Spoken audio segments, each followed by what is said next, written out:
ஒவ்வொரு தேர்தலுமே வெறும் எண்களோட கணக்கு மட்டும் இல்ல. அது பல வருஷங்களா மக்கள் மனசுல இருக்கிற கனவுகளையும் வலிகளையும் சொல்ற ஒரு கதை. திருவிக்க நகர் தொகுதி சொல்ற கதை ஒரு நல்ல ஆட்சி நிர்வாகம் எப்படி இருக்கணும்னு நமக்கு என்ன கத்துக் கொடுக்குது. வாங்க இன்னும் கொஞ்சம் ஆழமா பார்க்கலாம். இந்த முழு பகுப்பாய்வுல முதல்ல திருவிக நகர் திருக்கள்ல இருந்து மக்களோட குரல் என்னன்னு கேட்போம். அதுக்கப்புறம் தேர்தல் எண்கள் சொல்ற சில உண்மைகளை பார்ப்போம். அப்புறம் அதிகாரத்தோட அமைப்புல இருக்கிற தோல்விகளை புரிஞ்சுக்க முயற்சி பண்ணுவோம். கடைசியா ஒரு நல்ல எதிர்காலத்துக்கான தெளிவான செயல் திட்டத்தையும் பார்ப்போம். முதல்ல நாம திருவிக்க நகரோட இதய துடிப்பும் உணரணும். ஏன்னா உண்மையான அரசியல்ங்கிறது மக்களோட அன்றாட வாழ்க்கையில அவங்களோட வியர்வெளியும் கண்ணீர்லயும் தான் ஆரம்பிக்குது. சென்னையோட மையத்துல இருக்கிற ஒரு தொகுதி இது. ஆனா பாருங்க, பல பேர் கவனப்புக்கு இது வர்றதே இல்ல. இது வெறும் ஒரு தனி தொகுதி கிடையாது. இது உழைக்கிற மக்களோட ஒரு கோட்டை.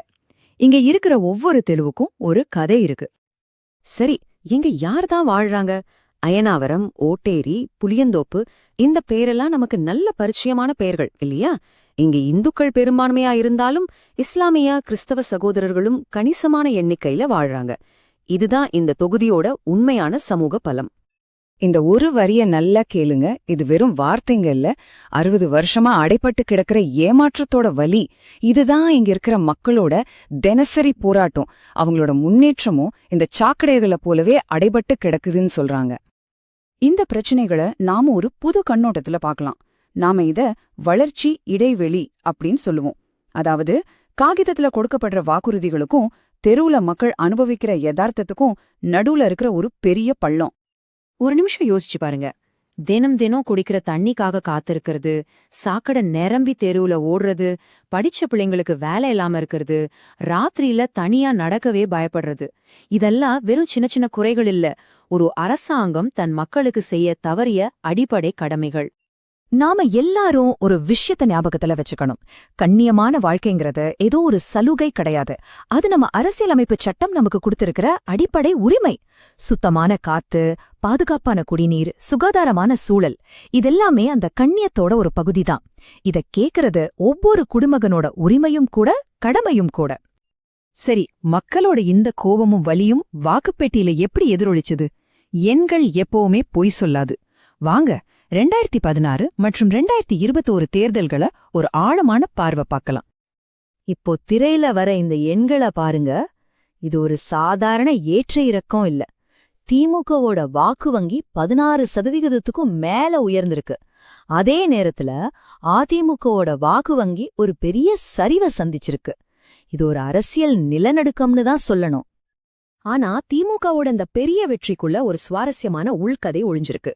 பாருங்க, நாம் தமிழர் கட்சியும் மக்கள் நீதி மையமும் சேர்ந்து கிட்டத்தட்ட 15% வாக்குகளை பிரிச்சிருக்காங்க. இதுக்கு என்ன அர்த்தம்? மக்கள் ஒரு மாற்று சக்தியை தேடுறாங்கங்கிறதுக்கான தெளிவான அடையாளம் இது. இந்த எண்களுக்கு பின்னாடி இன்னொரு கதையும் இருக்கு. வாக்குப்பதிவு 3% குறைஞ்சிருக்கு. இது வெறும் புள்ளி விவரம் இல்ல. ஆயிரக்கணக்கான மக்கள் வாக்களிச்ச என்ன ஆக போகுதுன்னு நினைச்சிருக்காங்க. இது அரசியலின் மேல மக்களுக்கு ஏற்பட்டு இருக்கிற சலிப்பையும் நம்பிக்கையின்மையையும் தான் காட்டுது. சரி, இப்போ வெற்றி பெற்ற திமுக வேட்பாளரை பற்றி பாப்போம்.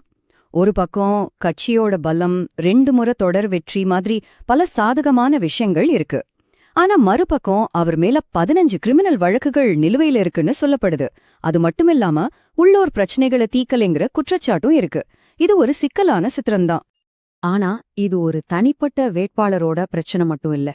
இந்த எண்களுக்கு பின்னாடி இருக்கிற ஆழமான அமைப்பு ரீதியான காரணிகளை பார்க்கணும். இங்க தோல்வி அடைஞ்சது ஒரு நபர் மட்டும் இல்ல, ஒரு சிஸ்டம். மக்களோட அதிருப்திக்கு 3 முக்கியமான மூல காரணங்கள் இருக்கு. 1, அடிப்படை உள்கட்டமைப்புல இருக்கிற பெரிய இடைவெளி. 2, நிறைவேற்றப்படாத வேலைவாய்ப்பு வாக்குறுதிகளால இளைஞர்கள் மத்தியில ஏற்பட்டிருக்கிற ஏமாற்றம்.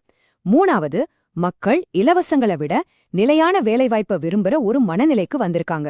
இத நலத்திட்ட சோர்வுன்னு கூட சொல்லலாம். இந்த காலக்கோடு ஒரு வேதனையான உண்மைய காட்டுது. குடிநீர், பட்டா, பாதுகாப்பு, சுகாதாரம், இது எல்லாமே பல வருஷங்களா தொடர்ந்து புறக்கணிக்கப்பட்டிருக்கு. இது ஒரு தொடர்ச்சியான அலட்சியத்தோட வெளிப்பாடு. சரி, பிரச்சனைகளை பத்தி பேசிட்டோம். இப்போ தீர்வை பத்தி பேசுவோம். மக்களோட நம்பிக்கையை திரும்பவும் பெறணும்னு நினைக்கிற எந்த ஒரு தலைவருக்கும் இதோ ஒரு தெளிவான தரவுகள் அடிப்படையிலான ஒரு செயல்திட்டம். இது ரொம்ப எளிமையான ஒரு 3 படி செயல்திட்டம். முதல் படி, அடைப்பட்டு கிடக்கிற உள்கட்டமைப்ப சரி செய்யணும்.